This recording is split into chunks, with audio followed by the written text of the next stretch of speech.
How are you doing today? I'm good. How are you? Good. What do you have planned for the weekend? Just trying to prepare for this winter storm and Yes. plan to not leave my house and stocked up on groceries. Went earlier this week. How about you all? Same thing. I did get milk and bread, so I think we're going to be Milk, okay. bread, and toilet paper. Those are the three essentials. Yes. Oh my goodness, I'm so glad we're here because this topic of hormones, I think the more I do this, the more involved I get, the more I realize how important it is for everyone, Yes. men and women. Men and women, and of all ages. I think there's this misconception that people think that hormone therapy is only for people in their fifth decade of life and above, and really nowadays that's not totally the case. We've found that men lose about 1 to 10% of their testosterone production each year after 30. Wow. And then you add in all the endocrine disruptors in our lifestyle nowadays, from the food we eat and the air we breathe and our clothes and all the things, and there's just men that are losing their testosterone earlier and earlier. So wow. So I would say this is going to be for everyone. yes. Everyone basically 18 all adults, yes. Never count yourself out. You never know. If you're having the symptoms, then it's worth looking into. I'm so excited to get deeper into this topic. So let me introduce myself because my name is Dr. Watson, Andrea Watson.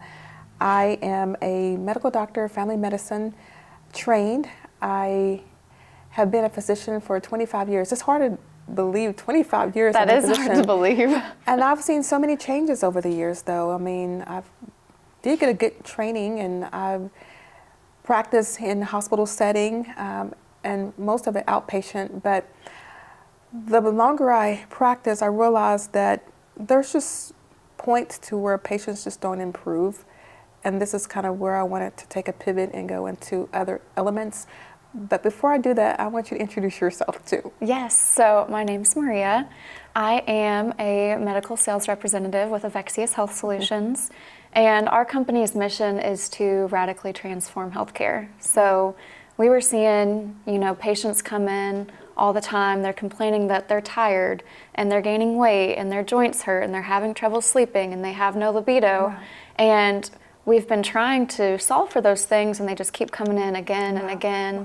And you end up with not being able to spend a whole lot of time with those patients. They're not really happy with the results, or you put them on a prescription that causes other side effects, and you're just kind of chasing symptoms. And so what we're looking to do here with this hormone optimization therapy, that's our word now as opposed to replacement, we're looking to optimize hormones, is to just find a root cause approach. And hopefully once you get your patients optimized based on all of the studies that we've compiled, it helps with all of those symptoms and also helps prevent further disease. I love that. So at Watson Family Medicine, which is the practice I'm own and involved with, so essentially, you have that patient, right, that they come in and they're just tired and fatigued and brain fog, and it's, I'll give an example, like a 55-year-old woman. So naturally you're like, okay, well, and they aren't sleeping well.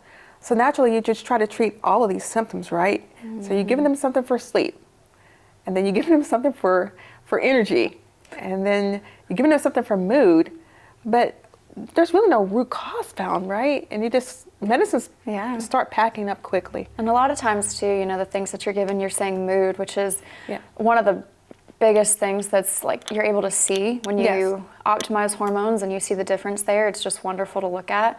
And you put them on these medications that might help with their anxiety and their depression, but they're still not feeling good. Right. They're just feeling nothing. Right. And what we're trying to do is get the person back, because we believe that everybody in the world they have their unique gift that they're here to give to the world. And when you're feeling horrible, you just can't really show up in that. Right. And so we're trying to get people's vitality and their excitement for life back. I love that. You said show up.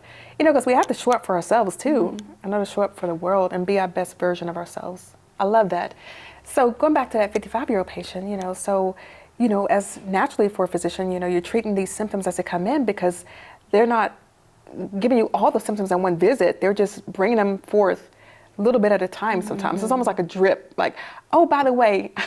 And this, and this, and this. Each visit, oh, by the way, oh, by the way. And at some point you're like, wait a minute, what is really going on here? So for instance, that 55-year-old patient that has fatigue and joint pain and irritability, can't sleep, 55, what would you recommend? I mean, what would be an initial phase to that patient? I mean, you have a patient coming in and they're complaining of all of these things. There may be some things else going on. Yeah. But what we first want to do is do some labs, I agree. do a hormone panel. Yeah. And it sounds like a hormone imbalance if they're having multiple of those symptoms. And so all you can say is, hey, do you want to run some labs? I'm suspecting that there's a hormone imbalance here. And then once you get the labs back, you can confirm. I'd say at a 55-year-old patient who's experiencing those, there's a pretty good chance that she does have some hormone imbalance. Yes, yes. And so at that point, we can treat the hormone imbalance and then see what's left over if there's anything else we need to address. I totally agree, because usually our first line, diagnostic approach is usually blood work. And so, it's always the thyroid, vitamin D, the B12, checking your analysis, make sure they aren't diabetic. And all of those are normal. And a lot of times, I'm not going to say it all times, but many times the clinician's like, well, everything is normal. Maybe you just need to take another vitamin. Or eat less, work out more. Yeah, lose weight, right? You need to lose weight. That's not always the answer, especially if you're not optimized. If you're not feeling good, you're already tired, you're already feeling, depressed or down in life. It's not easy to just adjust your diet and go exercise more. You're not feeling up to that. Yes. And so we want to take a whole picture approach. And so hormones are part of that. Thyroid is another massive part of that. That's so huge. we always take that in consideration too. Awesome. So we'll look into thyroid. And then nutrition, we have a whole line of nutraceuticals. So you mentioned vitamin D. If that was low, we want to address that too. We also do want to adjust, talk to them about diet and exercise. That will also go along with that, but that's not always the only answer. Not the only answer, and it's really isn't it? discouraging for a patient if they're experiencing all of these symptoms, they're being told that everything's normal and you just need to adjust diet and exercise, and it's not getting them anywhere. That can be so frustrating because they're actually looking for answers, and they will go near and far to find those answers. They just really want to get better. Yeah. And I think as the provider, as the clinician, our job is to listen, but also just keep moving and finding that, like you mentioned, root cause. Because I think a lot of times we're just treating symptoms and not really the root.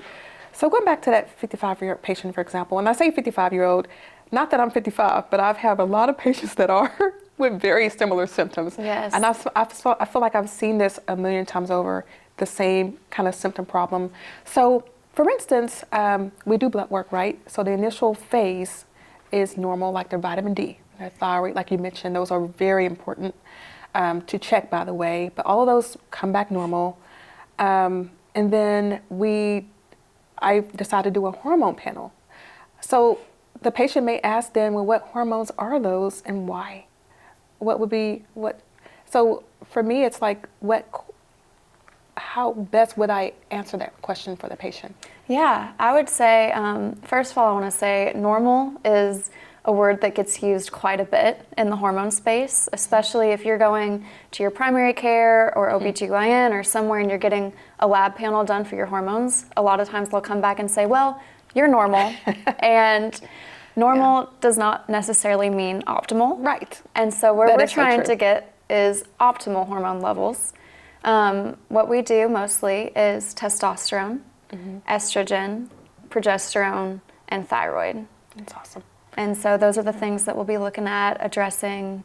And we have multiple delivery methods, so multiple options for patients who are looking into having their hormones replaced or optimized. Especially if they're low, or they can be normal but still low normal, Yes. or if they're symptomatic with a low normal, right? Yeah, it's so frustrating Right. when you're having joint pain, trouble sleeping, Yeah. you're gaining weight, nothing's working, and then you're told, oh, well, you're normal, so Yeah. eat better and exercise more, but that doesn't necessarily mean that they are optimized and that there's nothing that we can do for that patient. I agree, because really, what is normal? Normal could be very different for different patients. What's normal for one patient may be completely abnormal for another. And you're right, because I think sometimes we look at these lab values and they're just so like very concrete almost. Like either you're in range or you're out. And they are important. But if somebody's low normal, that could be very different situation. They may be very symptomatic compared to somebody who, may have completely same ranges and feel good. Yeah. So and really the range is your normal is an average of the general population, Yeah. which is very broad. And there's also a lot of people who don't feel very good in that population. So our founder, Dr. Terry Denai, she likes to say it's a bell curve. And do you want to be in the middle of the bell curve, or do you want to be on the right side of that bell curve where you're, if you're taking a test at school, do you want to be average, or do you want to be below average, or do you want to be in the top percentile of that class? I love that. And so it's a pretty good comparison just to say, hey, normal doesn't necessarily mean you're at the best place that you can get to, and let's talk about the options that we have to get you there. That is a perfect way to explain it to patients. I think they can all understand that. Yes, for sure. We've all been to school. All been to school. You know how about that bell curve, especially with yeah. grades and things like that. So getting back to that, so patient, for instance, has the estrogen level, progesterone, and testosterone done. So a patient would also ask, well, why are each of these important, and what symptoms would you have if they're low? Yeah, so testosterone is what I like to say, it's our vitality hormone. So if you have low testosterone, you're going to have low energy, you're going to have brain fog, fatigue, low libido. You're just not going to have that excitement about life. And so a lot of people think that testosterone is a male hormone. Exactly. And that women Yes. don't need testosterone, and that is not the case. Women produce more testosterone in our lifetime than we do produce estrogen. That is awesome. And so it's really just a misconception and a stereotype that people have that we really need to overcome. Because once we put women on testosterone, they're like, oh my goodness, I'm back. They're a new I person. feel great I feel again. great. Yes. Yeah. So that's really important. And the same goes for estrogen. People think that estrogen is a female hormone. And estrogen is actually also beneficial for men. So estrogen is vitally important for bone health, Yes. brain health. It's heart protective, so prevents cardiovascular disease. Having your estrogen optimized prevents dementia, Alzheimer's, cardiovascular disease, and it's actually protective against breast cancer, which is a huge misconception. Wow. That is, and we're going to get back to that, because that misconception, I think, has led a lot of people away from hormones. Which is really sad. Which is sad. Missing out on so many benefits because of misconceptions that's been put out there in society over the years. There's a lot of women who actually have passed away, unfortunately, because back when the WHI study came out, and it was posted on the cover of Time magazine, that estrogen causes breast cancer, and so many women came off of their hormone therapies, and it ended up leading to, heart attacks, strokes, all these things that really could have been prevented by them either staying on their hormones or women who were at that age getting on hormones when it was that time. Wow. I am so glad that this has been more in the forefront now, and that, these specialists are coming on board now and praising these hormones. Like, yes, cardiologists. Yes. Endocrinologists. It's been a lot of fun to see. There's just a wave of just refreshing information that, yes, this patient needs to be on hormones. I think I'll agree with that. Sometimes I call the specialist, if they have low hormones, and I'll confirm with the cardiologist. I'm like, I want to make sure this patient's safe to go on hormones. I usually make sure all the specialists are on one accord. And each time, yes, the patient can be on hormones. I totally agree with that. Yes, put them on hormones. This is going to be good for their heart. This is good for cardiovascular risk factors. It's a massive difference from what it was 5-10 years ago, even like 1 year ago. So it's been really fun to watch the conversation shift in this space, and people actually look back at what the results were of that study and realize, wow, the estrogen-only arm of that study actually showed protection for heart, bones, brain, and breast. Wow. While we're on that study, some people don't know about it. Can you give the full name of the study and some details on it? The Women's Health Initiative study, or as I think I called it earlier, the WHI, began as a study to actually show that estrogen and hormone therapies were cardioprotective. They were protective against cardiovascular disease and osteoporosis, because we were putting people on these hormone therapies back then, and we were seeing great results. Women felt good, they were showing protection, and so they had one arm of the study that was estrogen only, and they had another arm of the study that was estrogen and progestin together. And it was supposed to go, I believe, until 2005, and they stopped the study early in 2002 because they did show a significant increase in the risk of breast cancer in the progestin arm of the trial. So it got put on the cover of Time magazine. Unfortunately, they lumped all hormone therapies together and just said hormones cause cancer. And we know that the media likes negative news. They don't love positive news. It doesn't sell. That is true. And so when we take a look back at the study, which they did back in the late 2010s, 2017, 2018, and showed that the bioidentical, or not even bioidentical, I believe it was a synthetic estrogen at the time, but that arm of the study even showed protection against breast cancer and protection against cardiovascular disease. And the hormones we are talking about today are bioidentical, so estradiol. I love that, because we're going to get into that treatment phase too. I love that. This is great. So, progesterone, that's the other hormone. So what would patients see or feel if that was low? So a lot of women around the age of 55, you keep bringing up this 55-year-old patient, what she's going to say is, I wake up in the middle of the night and I cannot go back to sleep. And it's hurting my energy levels throughout the day. I'm just having the hardest time sleeping. Those women do tremendously when you put them on progesterone. Wow. You have them take progesterone. We prefer micronized progesterone or bioidentical progesterone before bed. There are differences, aren't they? And we'll talk about that. We'll give them progesterone before bed, and they will call you the next day and say, wow, thank you. I am finally getting a full night's sleep. I feel so much better. We see that again and again. That is awesome. And it wasn't Ambien. And it wasn't trazodone. No, just progesterone. Or hydroxyzine. It's wonderful. Progesterone helps with sleep. Yes. That's amazing. That's it's amazing. also extremely beneficial. Progesterone is great for balancing your mood. So a lot of women after that first, and most of the time second baby, you know, they come back and they're just like, I'm having the postpartum depression. I'm having the symptoms of it. I feel down. I'm not getting myself back. And they get put on an SSRI most of the time. Yes. And really, a lot of times, if you just give that woman progesterone, it helps really just restart their system, lift their mood back up, and it's shown to be extremely helpful. That's amazing. So each hormone then has a proper place that needs to be optimized in order for that patient to feel their best. And so each hormone needs to be tested then. So going back again to that 55-year-old. So, you know, she has the hormones tested, and her estrogen and her testosterone and her progesterone are low. Now, mind you, she is menopause, and so we do expect some of this, but hers are so low. Sometimes they're unreadable. Yes. And so You're like, this all makes perfect sense why you feel this way. why you feel this way. Oh my goodness. And so, and to think about it, sometimes it could take months or years before a clinician does the proper testing. Because all the pieces have been there. She knows her body better than anyone else. She's given us all of the She's telling us all the signs. all the signs that we're low estrogen. But if they aren't checked, we just don't know.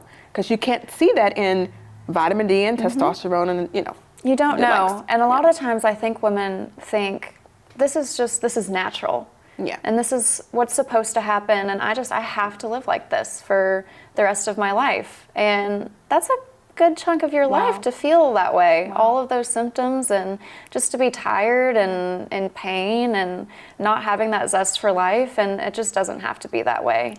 You mentioned something big, pain. Pain. That's a big one, because most of the time when you think about low hormones, the first thing that comes to mind is hot flashes, night sweats, and low libido. And that is not all it is. Yes. That is what most women, I think of what a hormone imbalance is, you know, it's just hot flashes and I'll get over it, I'll get through it, or my mom went through it and she made it through, so now I have to. It's just a rite of passage. Yes. And you don't have to suffer.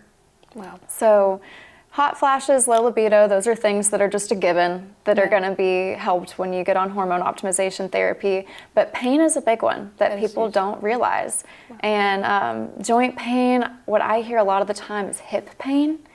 So I'll have people who come in, women, and they're like, I try to go to sleep at night and I just can't fall asleep. And they're having trouble sleeping anyways. But on top of that, because they're low progesterone, right? Yes, they're having trouble sleeping. And then on top of that, their hips are killing them. So they're in pain, so they don't go to sleep. And I think they're just thinking, this is getting older. This is part of getting older.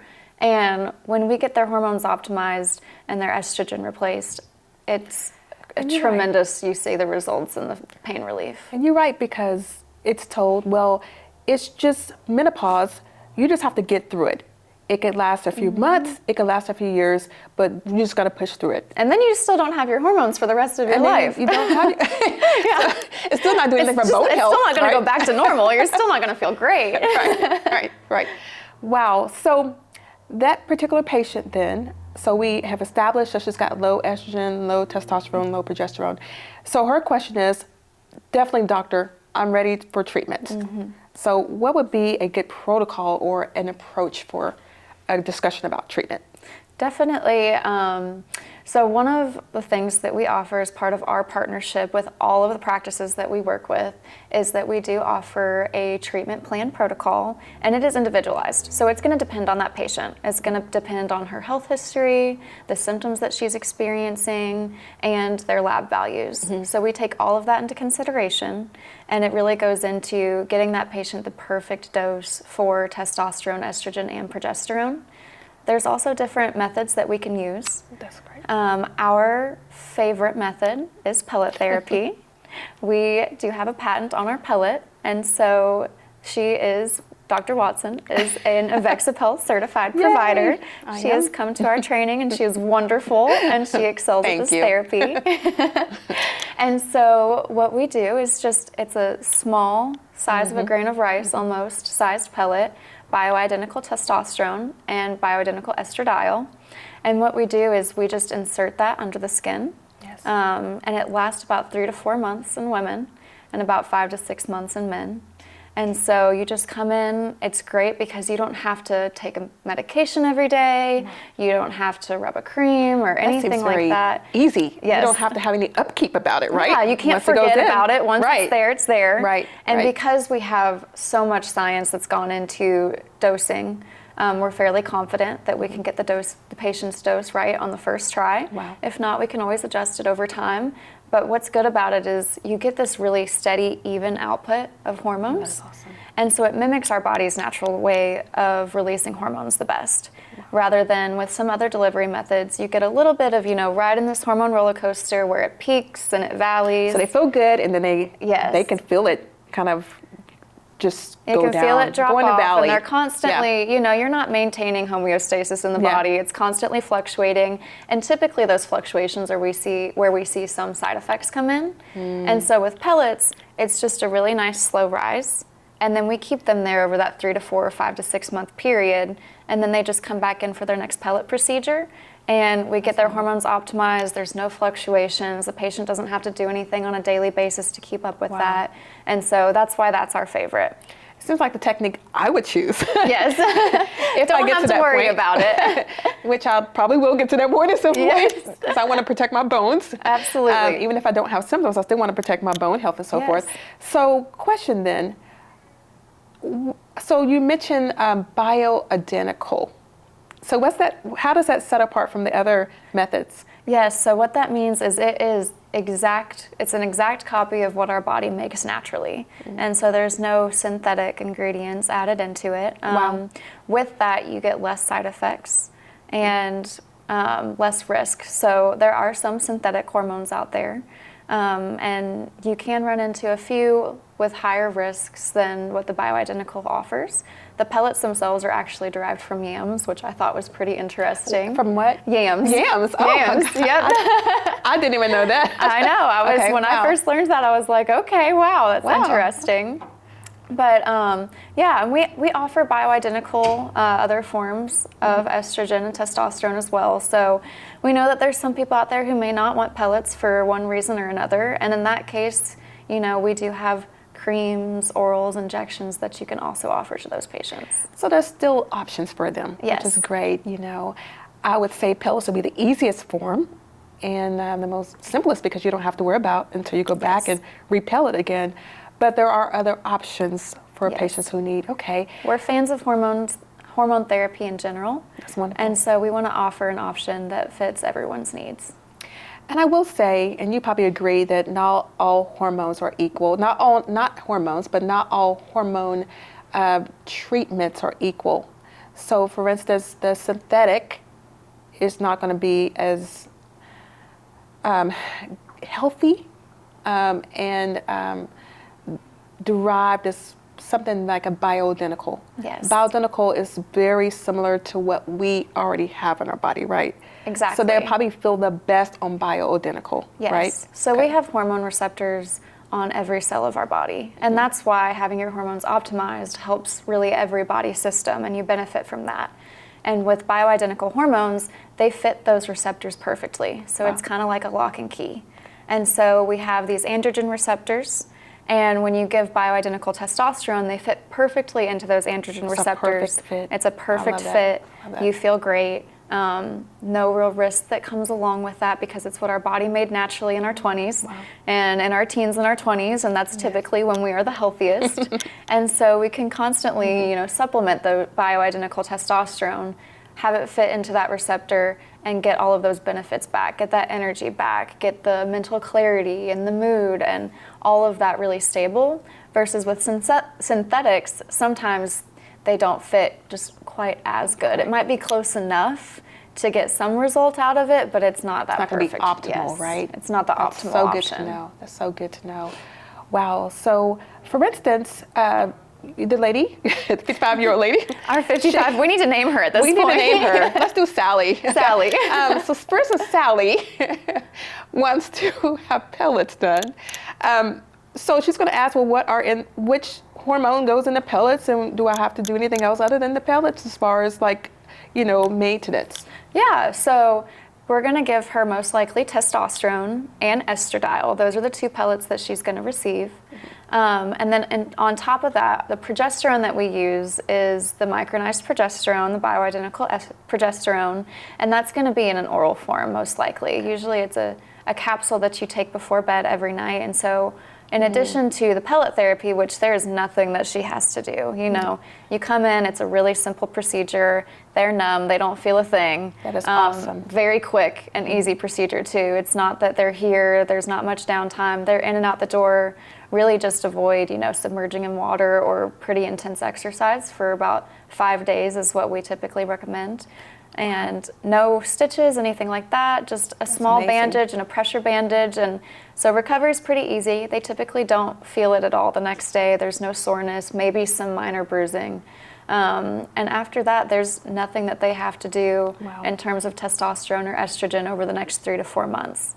Progesterone, though, they'll take an oral capsule before bed. And then usually, based off of their labs and what we see, there might be some other supplements that we recommend as well.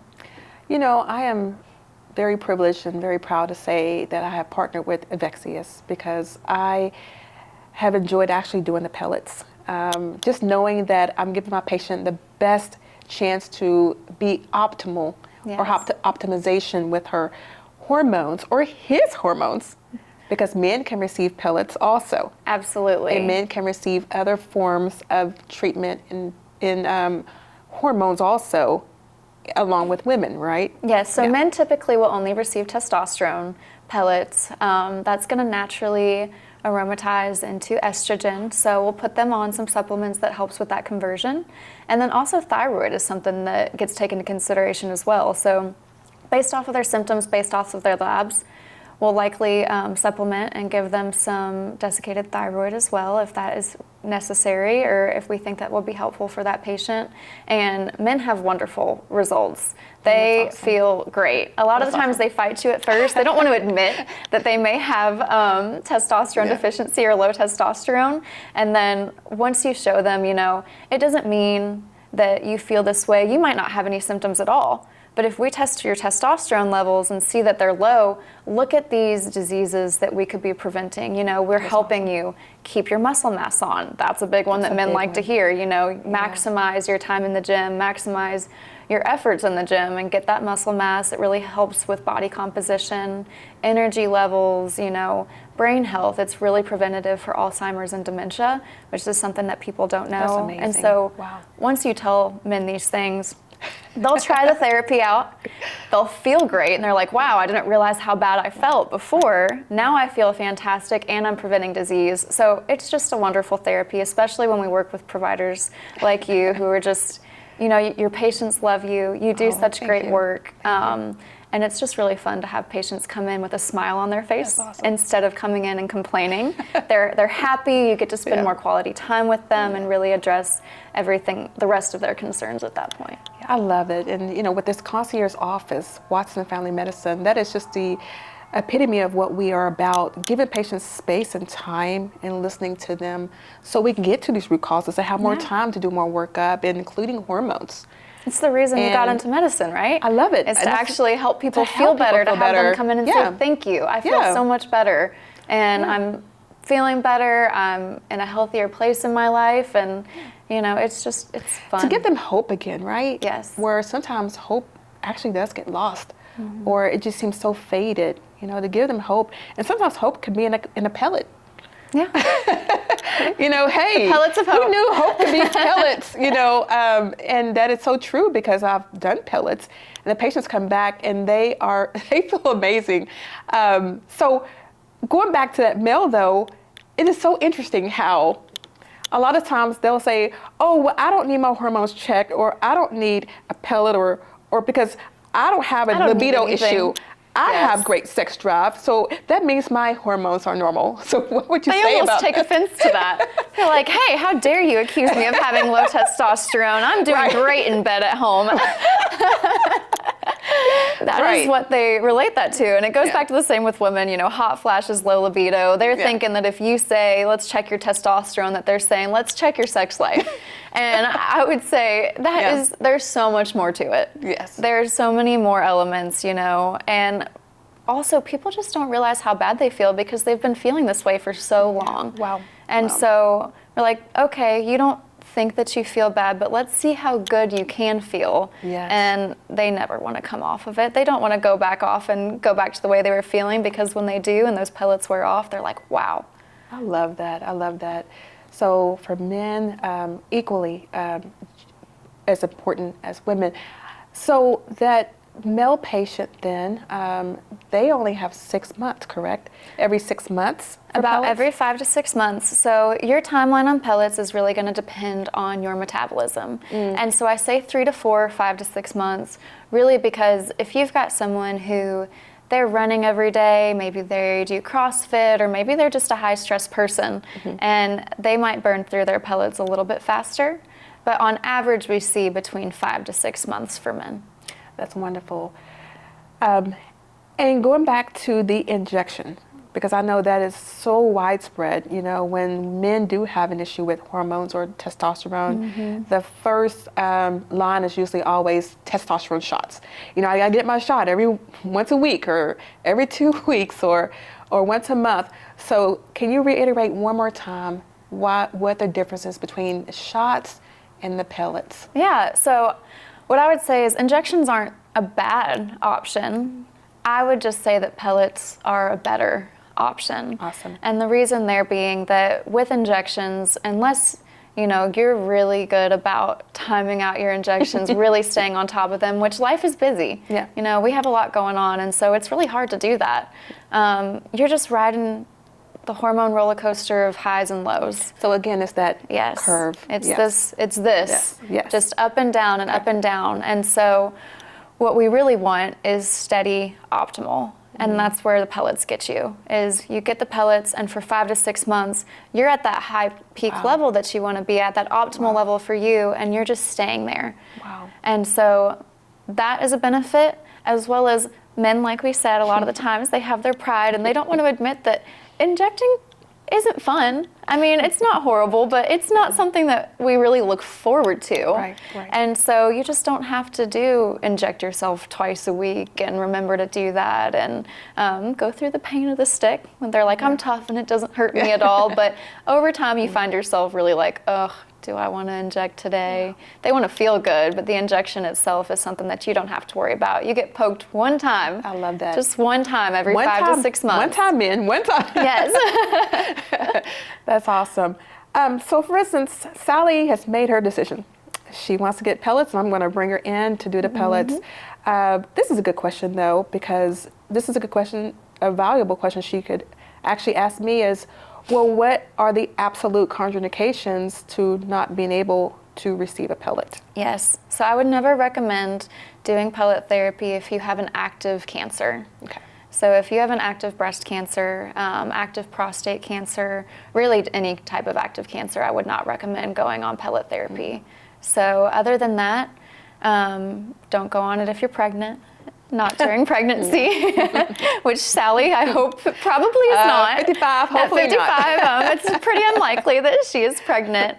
But really, other than that, you know, if you've been in the clear, you had breast cancer in the past, a lot of women think, I had breast cancer, or my mom had breast cancer, or my aunt, and so therefore I can never have hormone therapy, and they feel really hopeless.